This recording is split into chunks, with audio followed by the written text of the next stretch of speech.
देखिए 20वां दिन है आज किसानों का जो दिल्ली बॉर्डर पर लगातार डटे हुए हैं। तीनों कानूनों को आप वापस नहीं लेते, एमएसपी को कानूनी अमलीजामा अगर सरकार नहीं पहनाती है, स्वामीनाथन आयोग की रिपोर्ट के हिसाब से एमएसपी के दाम अगर तय नहीं करती है, इसके अलावा भी कई उनकी मांगे हैं, तब तक वो नहीं डिगने वाले हैं। क्या करेगी सरकार ऐसे में? कब तक वो वहां पर बैठे रहेंगे, ये भी बड़ा सवाल है। और क्या जो बॉर्डर पर किसान बैठे हुए हैं सिर्फ चूंकि वो 2 से 3 राज्यों के हैं, इस बात को बार बार कह के उनकी बातों को गंभीरता से नहीं ले रही है सरकार? चित्रा जी, एक मांग और थी, मांग नंबर 6 जो मीडिया ने दिखाई थी कि एक किसान का नाम है उमर खालिद और एक और किसान है जिसका नाम है शर्जील इमाम। इन्होंने बेशक देश विरोधी गेहूं बोया है और नफरत की दाल ये उगाते हैं।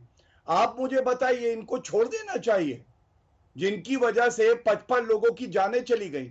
हम किसान से बातचीत करेंगे चित्रा जी, लेकिन इनको आप छात्र बताओ तो ये छात्र नहीं है, ये नफरत और देश विरोधी गतिविधियों के अध्यापक हैं और इनसे कोई बातचीत नहीं हो सकती है। और चित्रा जी, कल एक नारा और लग रहा था, लेफ्ट की कुछ महिलाएं थी जो नारा लगा रही थी, हाय हाय मोदी मर जा तू, हाय हाय मोदी मर जा तू।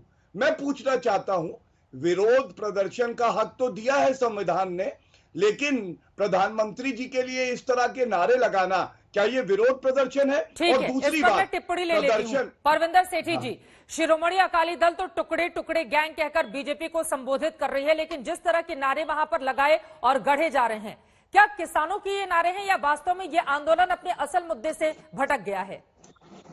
देखिए, बड़ी हैरानी होती है मुझे, देश के पूरे देश के जो किसान हैं, जो किसान नेता संगठनों के नेता हैं, ही पढ़े लिखे और बड़े सूझवान हैं, और ये संसार का इतना बड़ा प्रदर्शन है और ऑर्गेनाइज प्रदर्शन है, शांतिपूर्ण प्रदर्शन है।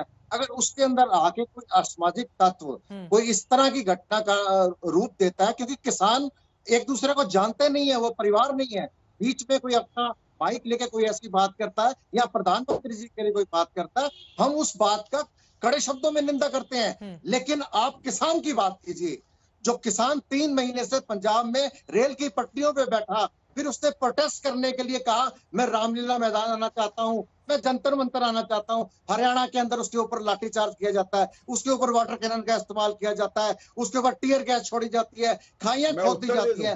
वो आप मेरी बात पूरी होने दीजिए प्लीज। बोलिए बोलिए। वो सारी हर्डल पार करके जब दिल्ली आके सारे बॉर्डर सील कर देता है, तो जो देश के जो हमारी सरकार है उनसे वार्ता करती है।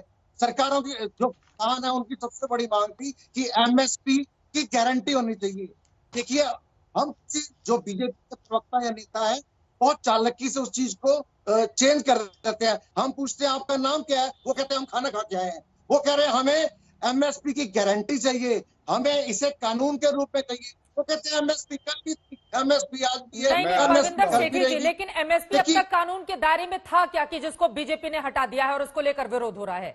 अब तक उनकी तो किसानों की डिमांड है जी, ये किसानों की डिमांड है मैडम। एमएसपी आज तक पूरे देश में किसानों की एमएसपी सिर्फ हरियाणा, पंजाब और वेस्टर्न यूपी में, जहां पे मंडी का जो वेस्ट वर्ल्ड के अंदर वेस्ट सिस्टम है मंडीकरण का, वहां पे 6% के करीब मिली है। बाकी बिहार में, दूसरे प्रदेशों के अंदर सरकार बोल रही है कि हर चीजें कानून के दायरे से ही नहीं संचालित होती, बहुत सारी चीजें प्रशासनिक अधिकारी और उनके आदेशों से भी संचालित होती हैं। लिखित में देने के लिए सरकार तैयार नहीं है, लेकिन आप लोगों को भी तो परविंदर सेठी जी 2022 का पंजाब विधानसभा चुनाव दिख रहा है ना, जहां पर शिरोमणि अकाली दल इस समय हिली हुई है।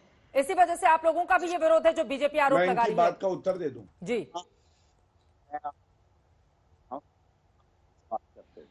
ना पार्टी बड़ी होती है, ना व्यक्ति बड़ा होता है, सबसे बड़ा देश होता है और देश से बड़े देशवासी होते हैं।